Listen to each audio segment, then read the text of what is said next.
欢迎各位来参加教会历史的这一个课程。在这一次的课程当中，我们要一起来学习从唐朝景教开始，就是从公元第7世纪开始，基督教传入中国以后在历世历代以来神所做的奇妙的工作。我们第一课会讲到唐朝的景教，第二课呢讲到元朝的耶里可温教和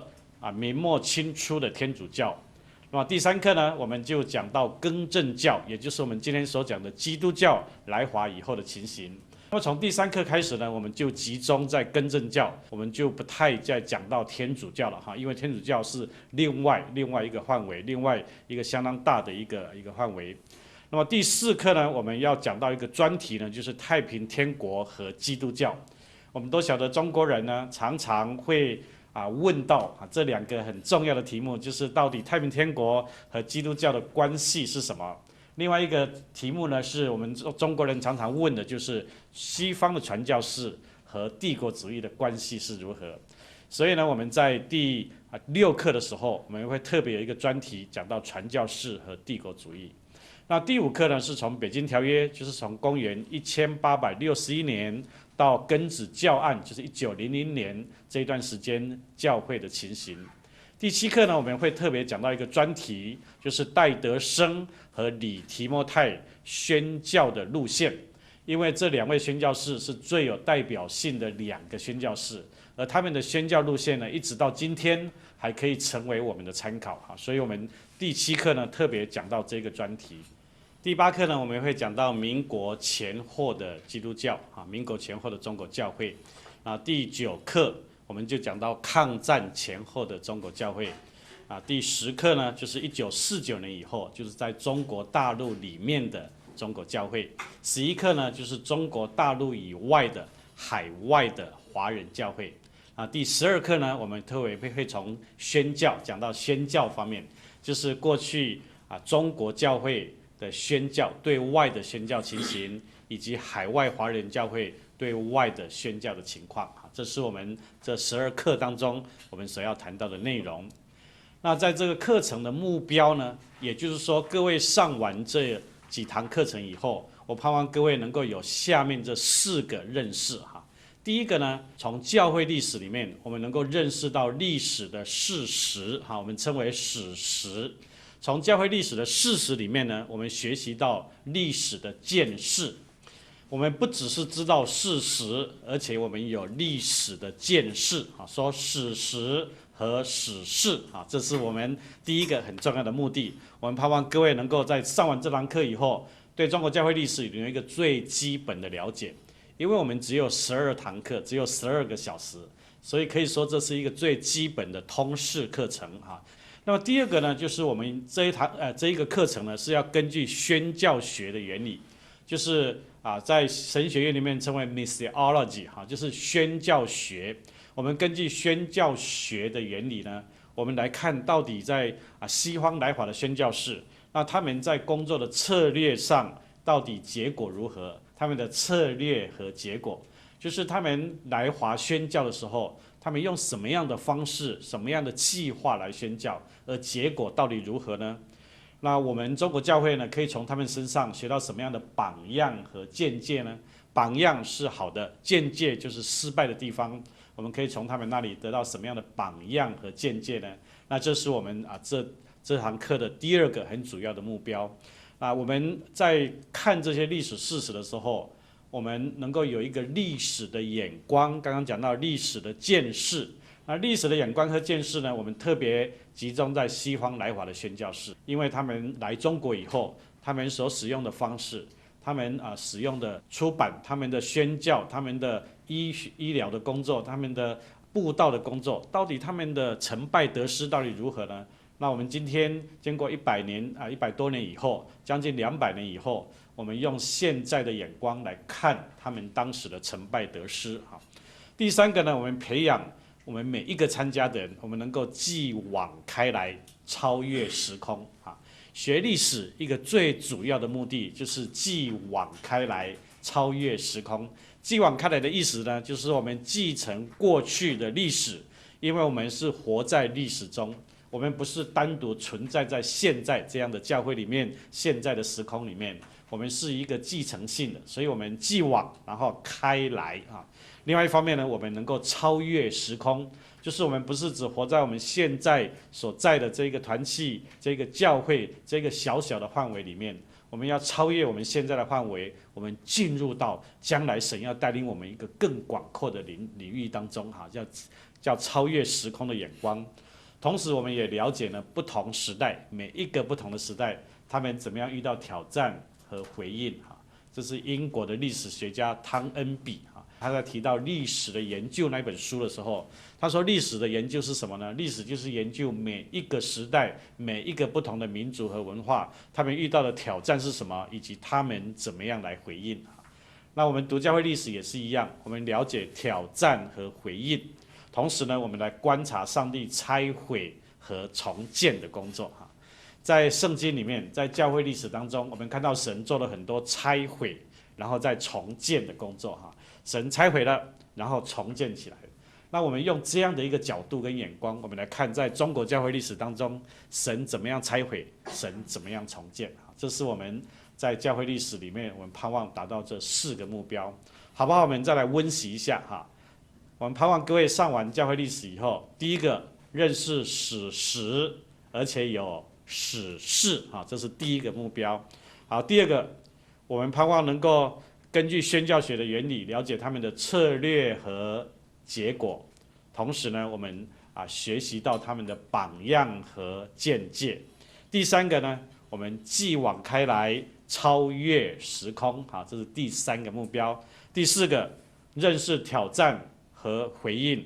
同时呢，来观察上帝拆毁和重建的工作。我盼望各位把这4个目标紧紧的放在你的心里面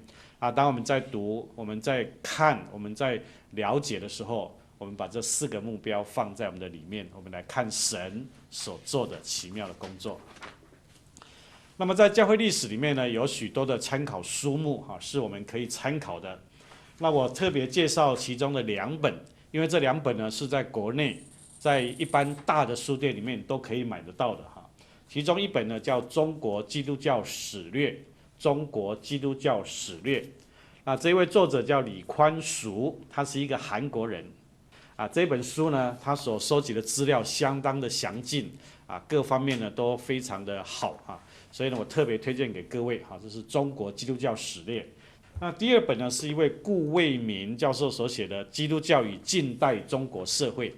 基督教与近代中国社会。那这一本书呢，它也介绍到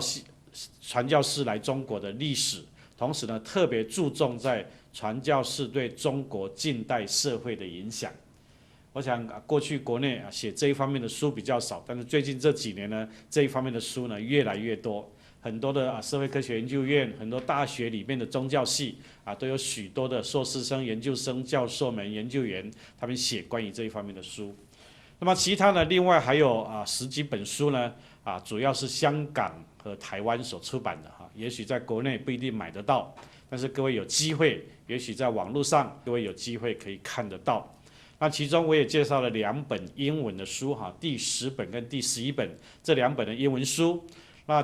第10本这一本叫 Lutterate， 这是一个英国很有名的历史学家，他特别是写中国教会历史方面是非常有名的。这本书呢是1929年的时候出版，那虽然年代比较早各位晓得1929年那时候还没有抗战，中国教会历史呢那时候正好在发展的时期当中因为他那时候只写到那一个时期，所以呢这本书呢不是很周全，所以我再另外介绍一本呢叫 Tony Lambert。Tony Lambert 是英国人也是一个英国人。那这本书呢就讲的比较新的现在中国教会的复兴、中国教会的复活复生这一方面的资料，那相当的详尽，非常的好。那这2本英文书呢，若是各位可以读英文的话呢，也可以作为参考。好，我们接下来呢就进入到第1课，唐朝的景教。在我们还没讲唐朝景教之前呢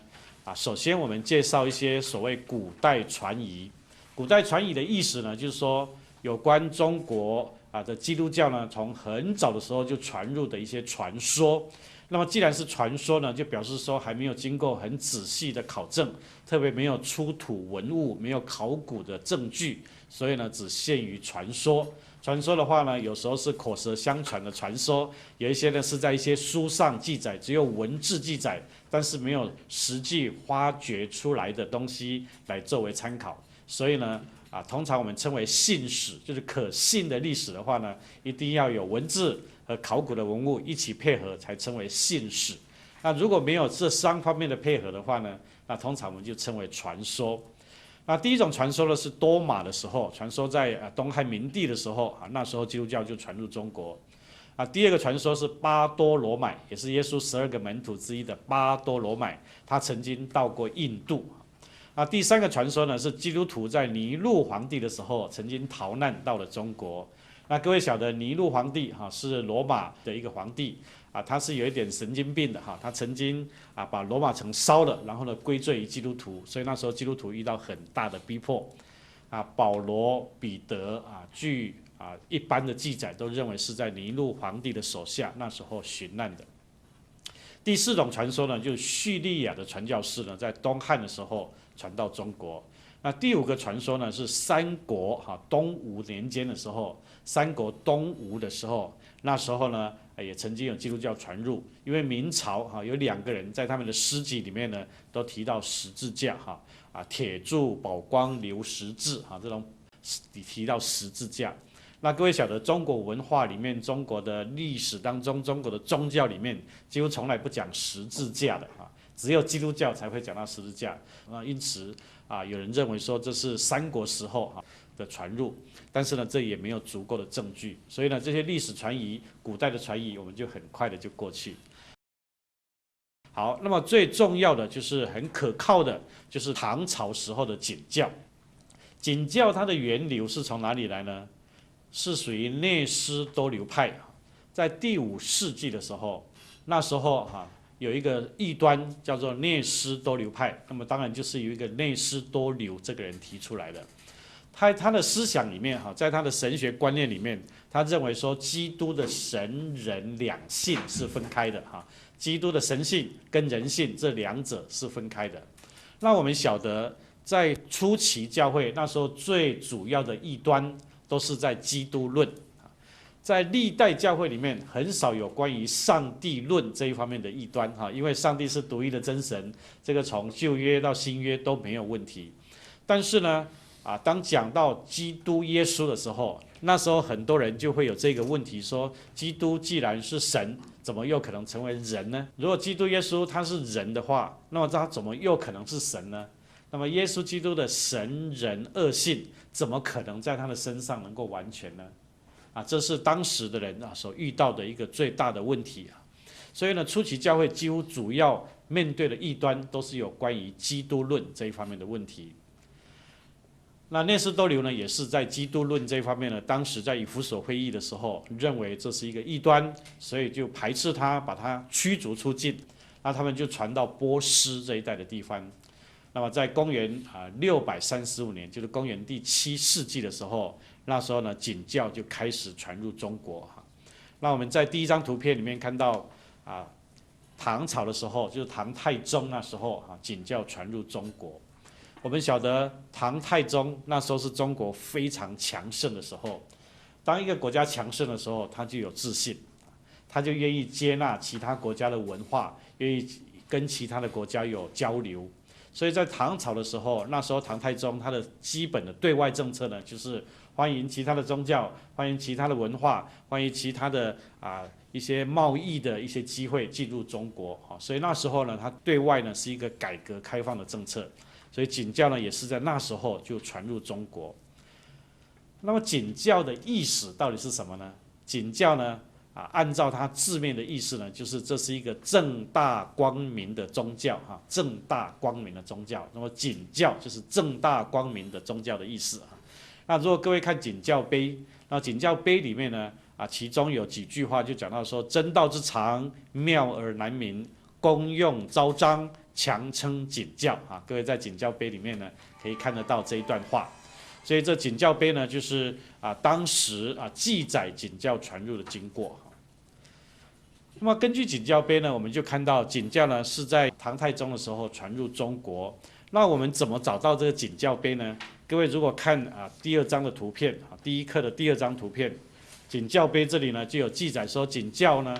是在唐太宗的时候传入。那么在黄巢之乱，就是后来唐朝历史当中很有名的这叫黄巢之乱的时候呢，这个碑呢就被埋到地底下去。那么一直到明朝1625年的时候，那时候才发掘出来。那这个发掘呢是一个非常重要的发现，因为以前的人过去的观念都以为说基督教呢是近代才传入中国的，是19世纪随着鸦片的传，随着帝国主义进入中国的。但是景教碑的发现呢，让我们看到说，原来在唐朝的时候，基督教就已经传到中国所以这是一个非常重要的发现。那这个景教碑呢，目前在中国西安的碑林，各位晓得西安有北门、南门西门、东门，那么南门那附近呢有一个碑林博物馆，那么就在碑林那个地方可以看到这个唐朝的景教碑景教碑呢，它整个高度呢大概有9尺高，连它上面的这个大秦景教流行中国碑这几个题目，然后再加上下面的碑文是一个相当高的一个碑。那么现在呢，各位如果有机会到西安，就可以看到这景教碑。那不仅是在景教碑里面，我们可以知道景教的历史。那在敦煌呢，现在也发现了很多关于景教的一些经卷，关于景教的一些文献。所以呢，在这几个地方，我们都可以看到景教流传的情形。那如果根据景教碑我们就可以看到景教传入中国的情形是怎么样呢？也就是说，公元635年的时候，波斯的传教士，但是碑里面呢叫僧僧就好像和尚一样因为当时他们是借用佛教的名词，所以呢，波斯的传教士叫做阿罗本，这当然是翻译的音阿罗本呢，他就带着经卷来传入中国。当然，他们所写的是波斯文，他们带着这些经卷呢进入中国。那时候唐太宗呢派了一个宰相叫黄玄龄就派宰相黄玄龄去迎接他们，同时呢准许他们建造景教寺，同时呢也准他们在各个地方传教。那基本上呢，景教主要是在朝廷当中，在贵族当中传教，但是呢，在唐朝几代的传教当中呢，当然也传到一些其他的地方所以呢，从表面上看起来，景教有一段时间算是相当兴盛的。如果各位看我们图片里面的第4章这第4章呢各位就可以看到，当时有一个名称说法流十道事满百城。法流十道意思说，这一个教义景教的教堂呢流传到道就是当时的行政区域就说10个行政区域里面。它的意思就是说，在各个行政区域里面，在将近100个城市里面都有景教的传播所以当时呢，景教在中国也算是盛极一时。不过呢，虽然盛极一时，基本上还是在上层的阶级，在政府官员当中传播。所以到了唐武宗，就是公元845年的时候，那时候有一个道教的教士叫赵归真赵归真他就上书，就是上书给皇帝说，应该禁止其他外来的宗教那么当然包括佛教，包括景教，包括其他的一些小的宗教就是说这一些显教这些宗教呢都应该禁止，因为只有道教才是中国土生土长的宗教所以他把佛教当时都列为外来的宗教那时候呢，这个武宗呢就禁教。事实上，他只真正禁教只禁了1年，但是呢，这禁教这近1年的时间里面呢，佛教后来很快的就恢复了，但是呢，景教呢从此以后就没落了，在唐朝就没落了。那么为什么为什么一个流传到中国各地的一个宗教会在1年的时间里面就没落呢？那等一下我们会来评析这个事情。那当时呢，景教他们传教的方式是怎么样呢？第一个，他们翻译圣经。那他们撰碑的这些波斯人就撰景教碑的这位波斯的传教士叫景进。各位看景进这个名字，你取这个名字呢就很像佛教里面的和尚的名字景进呢，当时译了30多本的新旧约的单卷这算是相当了不起的工作我们晓得新旧约圣经一共66卷。他翻了30几卷出来，但是他翻译的时候呢，就借用了很多佛教的名词因为这是基督教可以说开始传入中国，那么他在翻译的时候，他需要借用一些原来有的名词，那么他就借用了佛教的名词哈。所以呢，我们会看到景教碑里面所记载的，还有他翻译的那些名词呢，我们今天来看是觉得很可笑的、很好笑的哈。比如像上帝，他翻成天尊啊，上帝是天尊。然后呢，得救，我们说我重生得救，它叫蒙度啊。蒙度的话呢，好像一个人要加入佛教一样，要度他哈，要蒙度哈。那么诗篇呢，它叫天宝藏经。那使徒行传的话叫传话经啊。那这些都是当时所用的名词。如果我们看图片里面的第5章，我们选了一首当时景教的诗歌。那我们看这一首诗歌的时候呢，我们会看到它所用的名词是很有趣的哈。这个诗歌的话呢，我们同时还可以听一下当时景教的时候他们的诗歌的音乐。那我们看这个歌词的时候你就会看到当时呢大秦景教叫三威蒙度赞，三威，好，你再换一个音想想看，三威它就是三位一体，就是称赞三位一体的神，它叫三威。那蒙度我们刚刚已经讲过了，蒙度是什么意思？得救哈，就是得救的意思哈。那在这一首诗歌里面呢，他就讲到用当时的人的那种语言，用当时的那种曲调来写这个诗歌。像这诗歌里面讲到无上诸天生敬叹，大地重念普安和，人缘真信蒙依止，三才慈父阿罗科哈。那这是用很佛教化的名词来讲到关于天圣父、圣子、圣灵这3方面哈。那么像第4节，常居妙明无半戒，这个名词可不可以看看？很佛教化的哈。光威尽察有戒疆，至始无人常得见，复以射箭不可象。好，那么这些名词呢，就是各位可以看到，当时景教呢是大量的使用了关于佛教的这些名词来作为它的参考。另外一方面呢，他们除了翻译圣经以外他们也用医病救济的方式因为晓得波斯人当时他们在医学方面是相当发达的，当时的回教还有波斯人他们在医学方面都相当发达，是中国有一些是没有的所以他们用医病还有救济的方式来作为他们传教的方式。当时呢传教除了翻译圣经医病救济以外呢就没有太多其他的活动是很简单的。那我们最重要的就是我们了解景教，了解他们传教的方式，了解他们传教的策略呢。我们今天用基督徒的眼光来评估来到底他们的策略跟结果是如何呢？他们的榜样和见解是什么呢？挑战和回应到底是什么呢？我们从这几个角度我们来看景教当时的传教。首先我们看到景教当时有一个极大的失策，当然我们今天称为失策，他们当时可能是不得已因为当时没有足够的中国的人才也是初处传入中国，他们没有潜力可循，所以呢他们就依附到佛教里面依附我们用英文来说叫 adapt 就是他们接受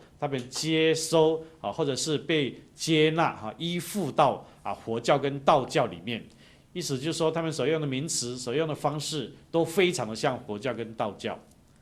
那么他们要求本色化意思就是说基督教传入不要让人家感觉是一个洋教，他要让本地的人觉得这是我们可以接受可以习惯的一个宗教，所以呢他们就大量的借用佛教的思想跟语言。那这样一来呢就失去了基督教的独特性，因为我们晓得每一个信仰都有它的独特性，当你借用佛教道教的名词的时候，无形当中把基督教的独特性就失去了。那么他们就混合在本地的宗教礼仪习俗当中，那么他们在一般人的心目中甚至以为说这可能是佛教的另外一支，或者可能是道教的另外一支